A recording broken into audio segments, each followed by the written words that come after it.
All right, guys, what's up? Welcome in. Still new to this whole YouTube thing, so we are working out some of the kinks, but appreciate you joining me for a little breakdown on the Luis Garcia trade. Wanted to go through some of the specifics of the deal with you. So, first things first, Luis Garcia is obviously having an amazing year.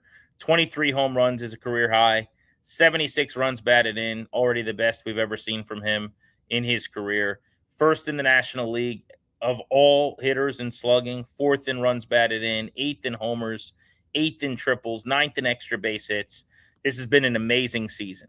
And so the Nats needed to cash in if they were going to move him. So the first question a lot of people would have is, why on earth would you trade Luis Garcia?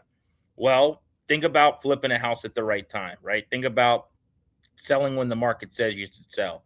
He's got 1 year left next year. So if you think he could give you this season again, maybe you hang on to him. But do you really believe that? Garcia is a guy that was almost non-tendered this offseason. Like he was legitimately almost not a part of the operation even going into this year. He was once sent down to the minor leagues for being out of shape, needing to learn how to work, improve his work habits. And to his credit, he did all of that. And the last regime having sent him down for a wake-up call, I think would tell you that they liked how he handled himself after that much better. This regime clearly in 1 year got to him in a way the last group couldn't in terms of getting the ball in the air. His bat speed has improved immensely. His exit velocities have gone up considerably. But there are flaws here, and it makes it hard to replicate what he's doing, right?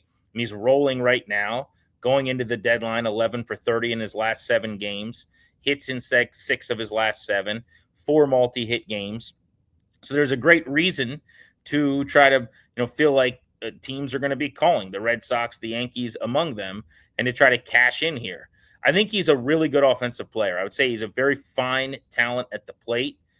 Is he this good? No. But is he better than average? Yes. This is a guy that his 162 game averages in his career, like 270, 19 homers, 80 batted in. I think he's probably most years a 16 to 18 home run. Maybe let's say he found some more power. Maybe he's a 20 homer guy hitting around 265 to 275 and driving in 70 plus runs. There's value in that. What position is he playing defensively, though? If he's a first baseman, then that's not quite as prolific or big of a deal. If he's a second baseman, that's huge, but he's proven he can't really play second place base defensively. And that's kind of the other issue, right? Is that while there are a couple of fatal flaws at the plate, chases a lot, like that's never going to go away, doesn't walk, doesn't swing and miss to his credit, like never really whiffs, strikeout rate's always going to be low, also makes contact a lot of the times on pitches you can't do a whole lot with. And to his credit, that has changed a bunch with this regime this year for sure. But it's a poor defensive player who was better at first, close to average, I would say, fringe average defender, but 28th percentile sprint speed guy, 46th percentile range at first base. It's worse at second. So I don't really know what the defensive position is. You're going into the final year of his deal. There's this weird, murky situation with a work stoppage as well. So I say all this to say I wanted to move Garcia. I probably would have been wrong to begin with because I would have non-tendered him this offseason and not brought him back. They were able to not only bring him back, but get a lot out of him. And he turned into one of the better players on the team and one of the, frankly, better sluggers in the National League, which is astounding. I'm a Luis Garcia guy, personally. I think he's got a great smile. He's a fun personality. He is good in the clubhouse. He's popular with his teammates. Like all of that stuff is very clear when you're around this team. But I think this was the best it was ever going to get. And because of that, my goal throughout has kind of been they've got to trade him for pitching. They've got to add what they don't have. Open and a paper thin rotation. They've had to stick with guys like Littell and Michaelis all year long when if you had legitimate, younger, higher upside potential starting pitching, that wouldn't have been the case. And they don't really have reinforcements coming at the minor league level yet that are close to major league ready that can help them all that much, right? So they needed to add guys in that regard as well. So I think they did that in this deal. Now let's get to the return and what you're getting back in this trade. So I'll give you the names and the quick profiles first, and then I want to make a few observations. It is a 4-player return, the best prospect in the deal because he's a starting pitcher, is Jake Sbert, who's a double-A lefty at 24 years old, who has 96 strikeouts and 82 innings this year, and has struck out 24 more batters than he's allowed hits to, which is pretty impressive. 77th percentile strikeout rate at double-A. He was 14th in the Yankees system. The next best prospect in the deal, and the only other player ranked in the top 30 in this deal, is Ben Greyel, who is a pretty elite minor league late inning relief pitching type. He's 24. He is at double-A. This is a guy who's kind of big league ready from a stuff standpoint, in my opinion. He strikes out 13.7 per nine. I don't know that you'll see him in the major leagues by year's end, even though he could get outs because of all the reasons that you would normally not call a guy up in terms of service time and starting a clock and the work stoppage next year and whatever else. But it's a really legit fastball. We can get into him more in a second. Then there are two, I'll use non-prospects in the deal, I guess, or not considered like high-end prospects. And the reason for that, the reason Grable's down near the bottom of a top 30 for the Yankees, Yovanny Cruz isn't really viewed in that way. A, his age. Yovanny Cruz is 26. B, relievers aren't considered prospects. So, these guys don't get drafted in the first round almost ever. Guys like Drew Storen out of Stanford, Joshua Fields out of Georgia, who was drafted in round one, you don't really see that because there's just not a lot of upside. You're trying to swing for the fences. Same with prospects. You're going to rank a potential back of the rotation starter way higher than you ever would, like a reliever typically. You got to be really, really special with your numbers and your stuff like Greyel with the 70 fastball to be considered a prospect. But Yovanny Cruz is a 26-year-old who can throw 100. And then the last guy in the deal, pretty distantly, the fourth guy, the throw-in, if you will, is a several-year major leaguer who's 30 years old, who will be in the bullpen in Philadelphia right away, named Jake Bird. 9.3 strikeouts per nine, low walk rate, and throws around 95, throws mostly sweepers, some curveballs, but it's a lot of breaking balls, two variations of his fastball. Yankees fans will be happy that he's gone because he's really struggled as an ERA over 5. It's been a rough year for him, but he'll fit in well in the Nats bullpen with that ERA, and he actually strikes out guys at a rate that exceeds what I think most of the Nationals relievers have been able to do. So now we can get deeper into the players, but I just wanted to give you the names and kind of the quick sheet on who they are, where they are in their development. One thing I've seen a lot of is like, wow, this is light. How do you not get a better prospect back? I've noticed today that there is a disconnect between what is actually real and available on the market and what everybody anticipates. Like Tarek Skubal was traded, and the Tigers got back a deal that I really liked. And I texted a couple front office people, and they were all like, yeah, that's a good return. And you would have thought on Twitter that they traded him for like 3 fat guys at Dunkin' Donuts. I mean, it was ridiculous. Zaire Hope was going to hit 30 homers in the minors and is a futures gamer and a stud outfield prospect who would be the number one prospect in like 12 systems probably, is the centerpiece of that deal and is going to be a really, really good player. And they got 2 guys back that could end up in the rotation. And people are acting like the Tigers just flipped him for like 3 Little League lottery tickets. But I digress. I'm a little bit surprised so far, just based on texts and stuff I'm seeing from people and the couple of tweets that I've seen, that people aren't more interested in and excited about flipping Garcia for 4 arms. Again, I would have non-tendered him. So the idea that if you would have told me on opening day, Garcia would be someone you could trade for a potential closer for the rest of this year into next year at 26 years old who throws 100. Another guy that you can fit into the middle of the bullpen who's going to be replacement level, but essentially an upgrade over a lot of what you've been using. And then 2 prospects, one a reliever, one a starter, who might both be long-term fixtures in your pitching staff. I would have danced the jig. I would have been thrilled about that. So I think that the disconnect for a lot of people, and I get this because I've long been a believer in like get the best prospect possible. I think generally your batting average is going to be higher when you do that. They went quantity over quality, it feels like, hey, let's get 4 arms. Let's throw some darts here instead of like, let's get one guy who might be the 9th best player in a system or something.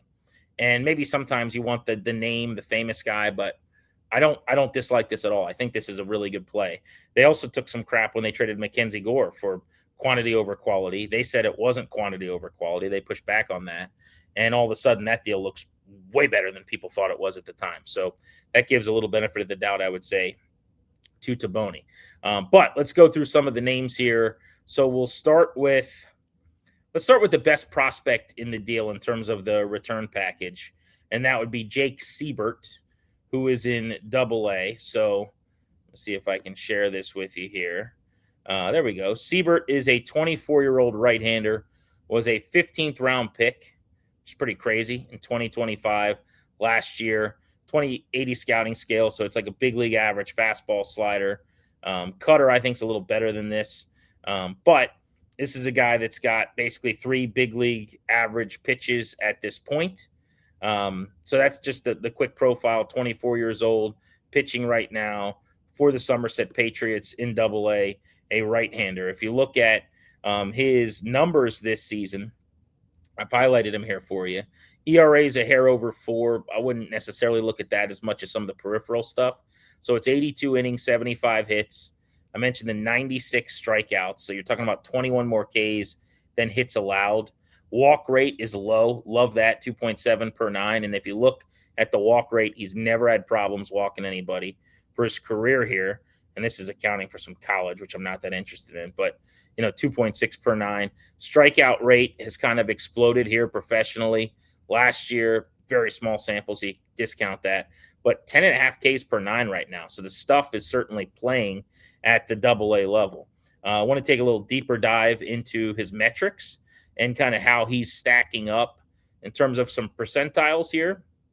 And what we're looking at, I'm interested in this WOBA being as bad as it is, because so that is your, on base and average. Generally, you would think if you're average against, his is in the 230s, which is very respectable and good. And then, you're not giving up a ton of walks. I mentioned the low walk rate. Like, that shouldn't be 35th percentile. But it tells me that it's weighted. So maybe extra base hits have been a bit of an issue. Might be some hit by pitches in there. I'd have to look that up. But these are the percentiles among his peers at Double A. So 77th percentile at striking guys out, 74th percentile at walking guys. Like, this is legit prospect stuff here. Whiff rate, 60th percentile, getting swings and misses. Called strike whiff here. O swing. So that is your ability to get chase, right? 30%, 69th percentile. Strike percentage, living in the strike zone, 69th percentile. I guess one thing that you would say he's average at would be his zone percentage, which I believe is just how often you're throwing the ball in the zone. But again, your O swing is so productive that you're getting chase. So maybe you're going outside the zone at times. His swing percentage, Z contact. So this one's really important. In zone contact here, he misses bats in the zone. That's an indicator of stuff for me in a big, big way. So this is a fun little savant page here. I mean, this plays. This is why he is considered a pretty decent prospect. 14th in the Yankee system, as I said. Okay, what does that mean? In that system, he'll probably be lower than that. But I think it's kind of quirky. Sometimes the pipeline rankings, it's. I'm not saying Jim Callis and his crew aren't smart, and they're way smarter than I am. But they've got a top 10 grade right now on Jackson Kent, who I think is maybe like a back of the rotation type starter, So give me the stuffy guys with splash pages that look like the one we just looked at. But that's kind of the Sbert breakdown, excuse me, just to get things going here. So then we could go to the next pitcher in the deal, which is why don't we go with Yovanny Cruz, because I really, really like Cruz's arm. I think he could actually be in the major leagues, helping the Nationals in Philadelphia if they want him to. Yovanny Cruz is not a big guy. So he's listed 6 foot 180. I haven't seen him in person. I would imagine when you're listed 6 foot, maybe you're even a hair below that. But he's 26, a Dominican Republic product. You can see he's pitched 4 games in the big leagues this year. Looking at his numbers, I wanted to dive down to the minors for some sample size here.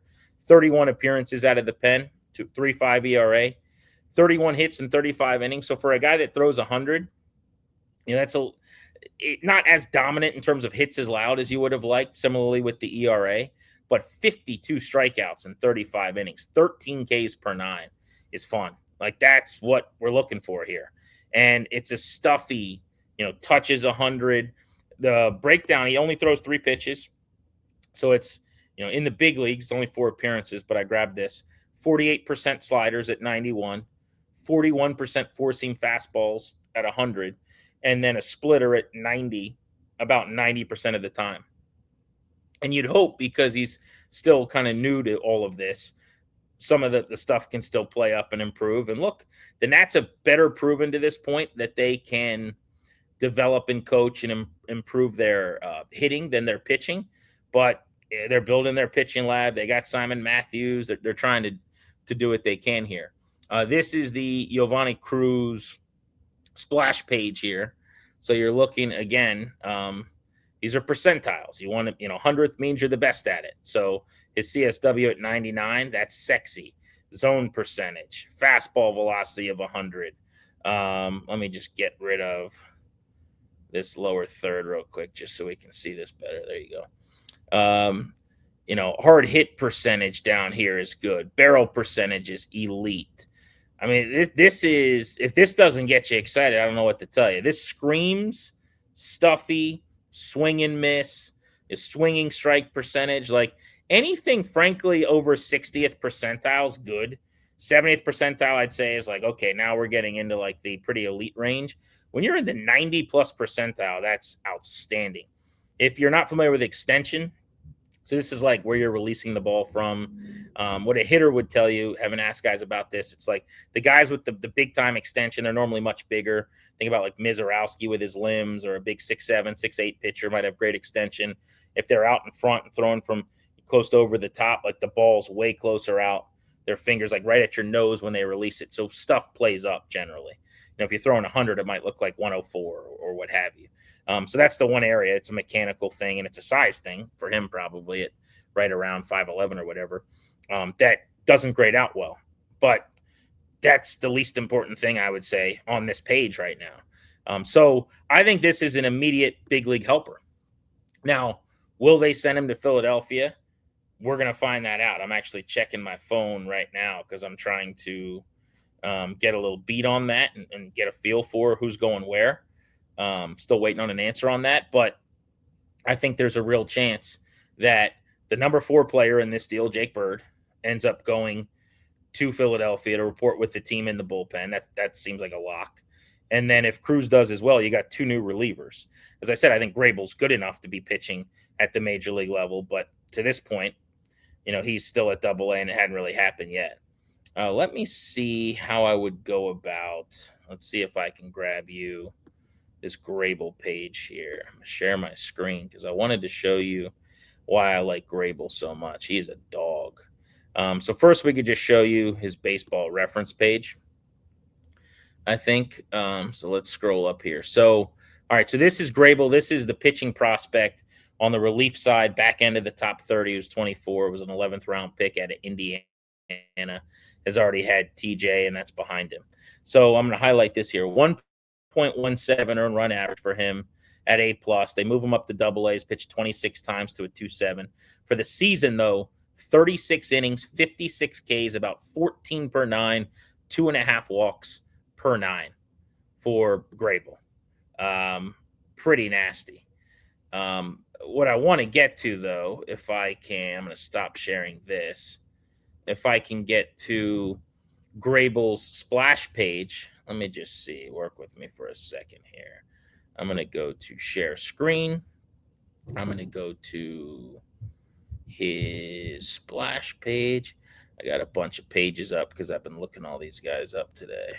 So let's see. Share. Okay. So hopefully you guys can see this, but I'll just talk you through it in case you can't. This is where he ranks among his peers at Double-A.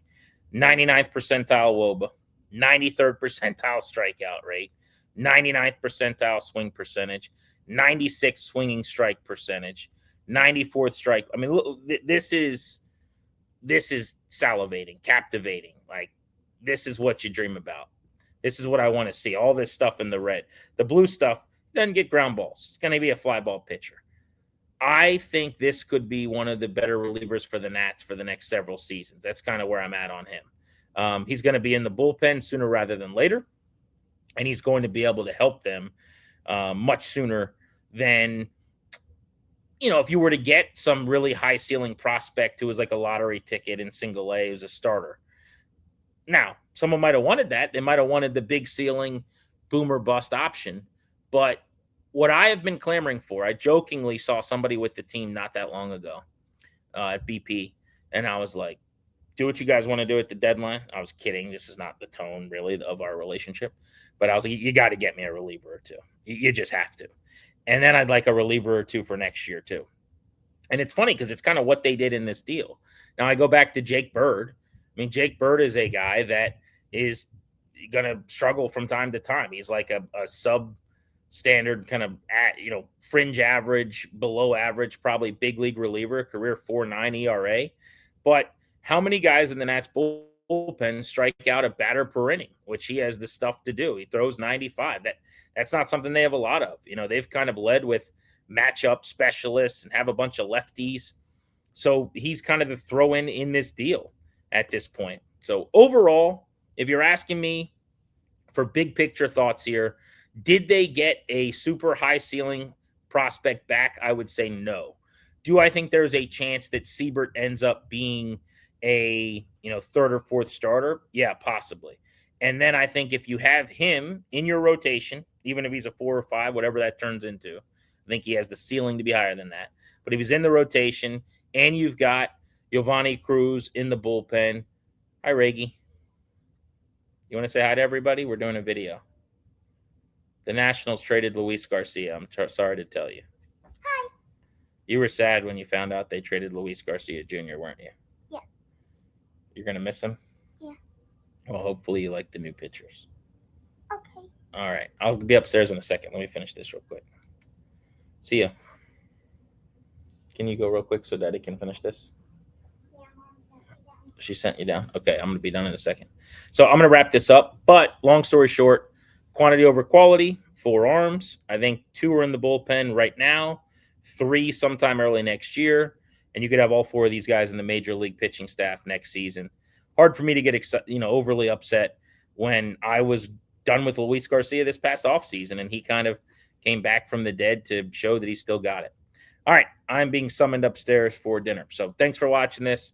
I'm going to keep working on this YouTube thing to make it cleaner technologically. I'm kind of learning on the fly as I go here. But appreciate you guys checking this out.